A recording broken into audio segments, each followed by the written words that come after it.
साथियों, इस समय देश कोरोना की महामारी से जूझ रहा है। वहीं दूसरी ओर चीन ने लद्दाख में नई मुसीबत खड़ी कर दी है। इसके अलावा नेपाल भी अपनी हरकतों से बाज नहीं आ रहा है। तो इसलिए हमें इस समय सारी जाति धर्म भेदभाव भूलकर, सारी पार्टियां भूलकर हमको सरकार का साथ देना है, क्योंकि देश इस टाइम गंभीर संकट में है और सरकार को देश की जनता के पूर्ण सहयोग की ज़रूरत है। तो हम सब लोगों को सरकार को अपना समर्थन देना चाहिए कि सरकार देश के लिए जो भी कदम उठाएगी वो सही कदम उठाएगी। जिस तरह हमारे 20 वीर जवानों ने कल अपना लद्दाख में बलिदान दिया है, हमें उसको भी ध्यान में रखना है कि हमको उन वीर जवानों का जो बलिदान है वो खाली ना जाए, हमको उसका बदला भी लेना है।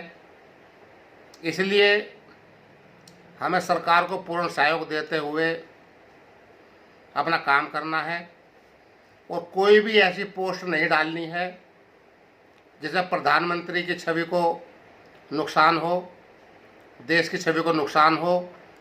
क्योंकि कुछ लोग आपसी मतभेद के कारण गलत तरीके से पोस्टों को डालते हैं, जिसका नुकसान संप्रदाय को भी होता है, देश को भी होता है, सरकार को भी होता है।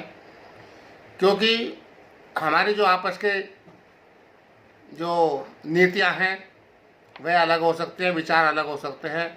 तो नीतियों से, विचारों से हम लोग हमेशा लड़ते रहेंगे, क्योंकि सरकार है तो सरकार से तो जवाबदेही लेनी पड़ेगी। लेकिन आज सरकार से जवाबदेही का कोई मतलब नहीं है, क्योंकि इस समय हमको अपने देश की जो एकता अखंडता है हमको उसको बना कर रखना है और उसके लिए काम करना है। हमें जो अपनी शान मान उसको बनाना है पूरे देश में, और देश की जो संप्रभुता है हमको उसको कायम रखना है। क्योंकि हमारे वीर जवान जो अपनी बलिदान दे रहे हैं वो हमारे लिए दे रहे हैं, इस देश के लिए दे रहे हैं।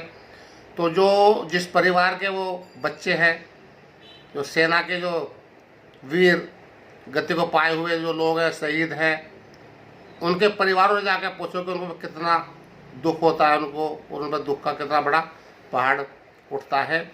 लेकिन हमारी एक पोस्ट से जहाँ देश को नुकसान होता है वहीं वीर जवानों के परिवारों को भी ठेस पहुँचने का काम नहीं होना चाहिए।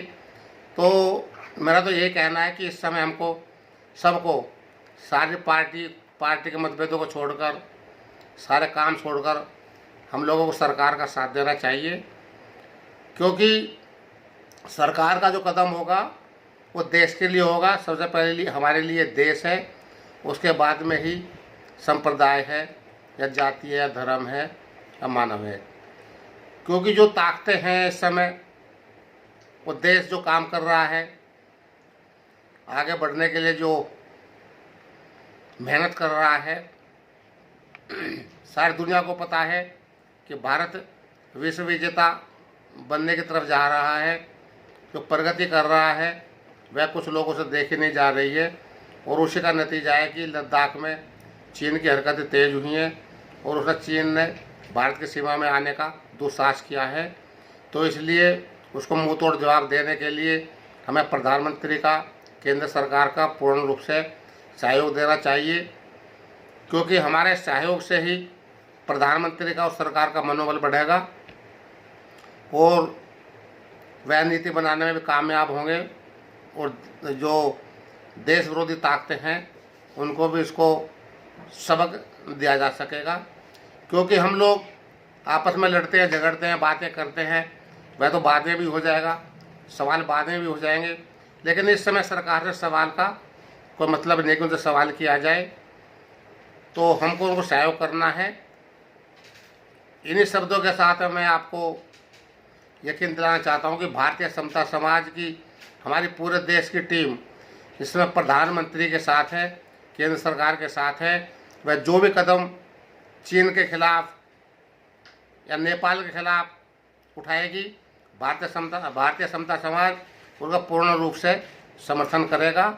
जय हिंद, जय भारत।